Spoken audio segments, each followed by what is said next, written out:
Afternoon student. आपण mathematics part 2 मधला first chapter मधला बेसिक कन्सेप्ट इन जिओमेट्री मधला कंडिशनल स्टेटमेंट अँड कॉन्व्हर्स हा पार्ट आज आपण पाहणार आहोत. तर कंडिशनल स्टेटमेंट म्हणजे काय त्याची डेफिनेशन पाहूया.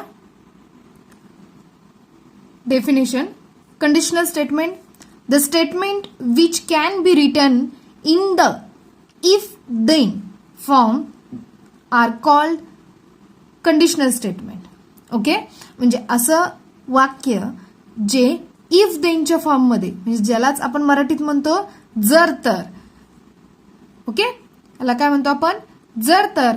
म्हणजेच if then च्या फॉर्म मध्ये असेल त्या स्टेटमेंटला काय म्हटलं जातं? Conditional statement. Okay, for example पाहूया आपण. सपोज मी जर असं म्हटलं, if you study hard then you will pass. Okay, म्हणजे जर तुम्ही अभ्यास केला तर तुम्ही पास होणार. ओके, म्हणजे जर तरचे एक्झाम्पल म्हणजे इफ आणि देनच्या फॉर्म मध्ये जे स्टेटमेंट असतात त्यांना काय म्हटलं जातं? Conditional statement. ओके, आले सरांच्या लक्षात? कोणत्या स्टेटमेंटला कंडिशनल स्टेटमेंट म्हणणार? जे स्टेटमेंट इफ आणि देनच्या फॉर्म मध्ये असेल त्या स्टेटमेंटला काय म्हणणार तुम्ही? Conditional statement. त्यानंतर आपण पाहूया, the part of the statement following if is called antecedent. Okay, म्हणजे सेंटेन्स मधला पार्ट. ओके, म्हणजे स्टेटमेंट मधला पार्ट जो इफ नंतर फॉलो होतो, म्हणजे इफ नंतरचा जो पार्ट असतो, म्हणजे इफ नंतर यू स्टडी हार्ड देन पर्यंतचा पार्ट, म्हणजे हा जो पार्ट असतो या पार्टला काय म्हणलं जातं? अँटीसिडेंट. ओके, आणि the part of the statement following then is called consequent. Okay, म्हणजे देन नंतरचा पार्ट म्हणजे यू विल पास, देन नंतरचा पार्ट कोणता आहे तो? यू विल पास, त्याला काय म्हणणार तुम्ही? कॉन्सिक्वेंट. ओके, म्हणजे सपोज जर आपण अँटीसिडेंटला फर्स्ट पार्ट म्हटलं आणि कॉन्सिक्वेंटला काय म्हटलं? Second part of the statement. Okay, परत एकदा लक्षात घ्या, अँटीसिडेंट म्हणजे कोणता? की जो पार्ट कशानंतर असतो? इफ नंतर. आणि कॉन्सिक्वेंट पार्ट कोणता असतो? की जो पार्ट देन यानंतर असतो. ओके, म्हणजे कंडिशनल स्टेटमेंटचे तुम्ही दोन पार्ट मध्ये काय करू शकता? डिवाइड. एक अँटीसिडेंट आणि सेकंड कॉन्सिक्वेंट. ओके, आले लक्षात? सर्वांनी डेफिनेशन लिहून घ्यायची आहे वहीमध्ये. नेक्स्ट आपल्याला बघायचं आहे कॉन्व्हर्स. डेफिनेशन काय? If the antecedent and consequent in a given conditional statement are interchange, the resulting statement is called the converse of the given statement. Okay, म्हणजे जर आपल्याला दिलेल्या स्टेटमेंटमध्ये, कंडिशनल स्टेटमेंटमध्ये जर आपण अँटीसिडेंट अँड कॉन्सिक्वेंट हा पार्ट जर इंटरचेंज केला, म्हणजे त्यांची अदलाबदल केली, तर जे नवीन स्टेटमेंट फॉर्म होतं त्याला काय म्हटलं जातं? Converse of the given statement. Okay, म्हणजे बघा आपण काय केलं, यामध्ये एक एक्झाम्पल घेतलं होतं, if you study hard then you will pass.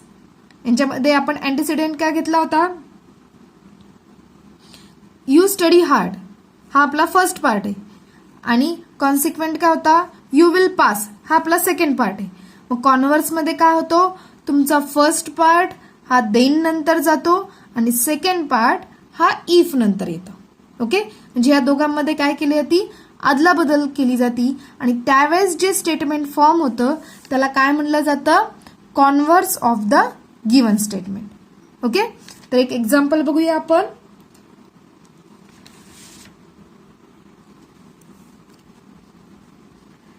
The diagonal of a rectangle are congruent. Okay, हे एक आपण स्टेटमेंट घेतलंय. The diagonals of a rectangle are congruent. हे तुम्ही याआधी पाहिलेली आहे ही प्रॉपर्टी. तर याचे कंडिशनल स्टेटमेंट फॉर्म करायचं आपल्याला. ओके, फर्स्ट आपण फॉर्म करणार आहोत कंडिशनल स्टेटमेंट. आणि आत्ताच आपण कंडिशनल स्टेटमेंटची डेफिनेशन बघितली की जे कशाच्या फॉर्ममध्ये असतं, इफ आणि देनच्या फॉर्ममध्ये असतं. म्हणजे दिलेलं गिवन स्टेटमेंट आपल्याला इफ आणि देनच्या फॉर्ममध्ये लिहावं लागणार आहे. मग स्टेटमेंट कसं होणार आहे, if a quadrilateral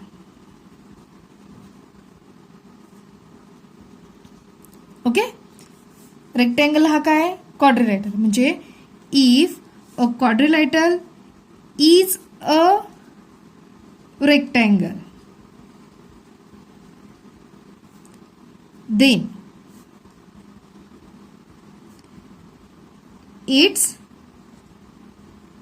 diagonals are congruent. Okay, म्हणजे तुम्हाला स्टेटमेंट दिले the diagonals of rectangle are congruent. पण कधी, if a quadrilateral is a rectangle then its diagonals are congruent. म्हणजे दिलेला क्वाड्रिलॅटरल हा जर रेक्टँगल असेल त्यावेळी दिलेल्या रेक्टँगलचे डायगोनल्स हे काय असणार आहेत, कॉन्ग्रंट असणार. ओके, हे काय झालं तुमचं कंडिशनल स्टेटमेंट, जे की आपण इफ आणि देनच्या फॉर्ममध्ये काय केलं, लिहून घेतलं. आता ह्याच स्टेटमेंटचा आपल्याला काय करायचं आहे, कॉन्व्हर्स करायचं आहे. ओके, मग आता ह्या दिलेल्या स्टेटमेंट कंडिशनल स्टेटमेंटमध्ये तुमचा अँटीसिडेंट कोणता आहे, इफ नंतरचा पार्ट म्हणजे a quadrilateral is a rectangle, हा अँटीसिडेंट झाला. आणि कॉन्सिक्वेंट काय झाला, देन नंतरचा part its diagonals are congruent. Okay, मग आता कॉन्व्हर्स मध्ये काय करणार आहे आपण, ह्या दोघांची काय करणार आहे, अदलाबदल म्हणजे काय करणार, इंटरचेंज करणार. आणि त्यावेळेस जे स्टेटमेंट फॉर्म होणार आहे ते काय असणार आहे, कॉन्व्हर्स असणार आहे गिवन स्टेटमेंटचा. ओके, तर कॉन्व्हर्स लिहून घेऊया.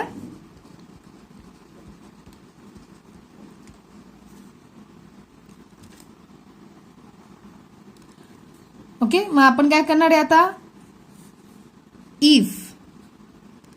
इफ लिहिल्यानंतर काय करणार आहे, कंडिशनल स्टेटमेंट मधला देन नंतरचा पार्ट आपण इफ नंतर लिहिणार. आता कॉन्व्हर्स मध्ये if the diagonals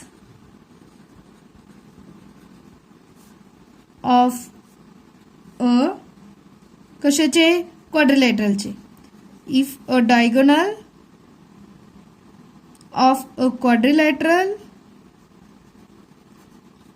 if the diagonals of a quadrilateral are congruent. Okay, if the diagonals of quadrilateral are congruent, हा देन नंतरचा पार्ट लिहिला. आता आपण काय करणार, काय लिहिणार, देन त्यानंतर कोणता पार्ट लिहिणार, कंडिशनल स्टेटमेंट मधला फर्स्ट पार्ट काय, then it is a rectangle. Okay, म्हणजे आपल्याला कंडिशनल स्टेटमेंट मध्ये काय सांगतं, जर चौकोन हा आयत असेल तर त्याचे कर्ण हे काय असतात, एकरूप असतात. ओके, आणि कॉन्व्हर्स पार्ट काय सांगतो आपल्याला की जर कर्ण हे एकरूप असतील तर तो चौकोन काय असणार आहे, आयत असणार आहे. ओके, म्हणजेच रेक्टँगल असणार आहे इंग्लिशमध्ये. ओके, मग आता तुम्हाला कंडिशनल स्टेटमेंट आणि कॉन्व्हर्स पार्ट मधला फरक कळालाय. पुन्हा एकदा रिकॉल करते. आपण आज पाहिलं कंडिशनल स्टेटमेंट. कंडिशनल स्टेटमेंट म्हणजे काय, जे इफ आणि देनच्या फॉर्म मध्ये असतं.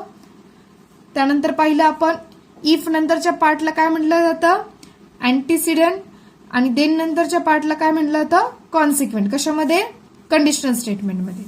आणि ज्यावेळेस आपण कंडिशनल स्टेटमेंट मधले अँटीसिडेंट आणि कॉन्सिक्वेंट यांचा इंटरचेंज करतो त्यावेळेस जे स्टेटमेंट फॉर्म होतं त्याला काय म्हटलं जातं, कॉन्व्हर्स. ओके, मग त्यावर आपण एक एक्झाम्पल पाहिलं. त्या एक्झाम्पलचं कंडिशनल स्टेटमेंटही लिहिलं आणि कॉन्व्हर्स स्टेटमेंटही लिहिलं. ओके, तर तुमचं होमवर्क काय आहे, कंडिशनल स्टेटमेंटचे डेफिनेशन विथ एक्झाम्पल, अँटीसिडेंट म्हणजे काय, कॉन्सिक्वेंट म्हणजे काय, कॉन्व्हर्स स्टेटमेंटची डेफिनेशन आणि घेतलेलं हे एक्झाम्पल वहीमध्ये समजून घेऊन नोट डाऊन करायचं आहे. थँक्यू.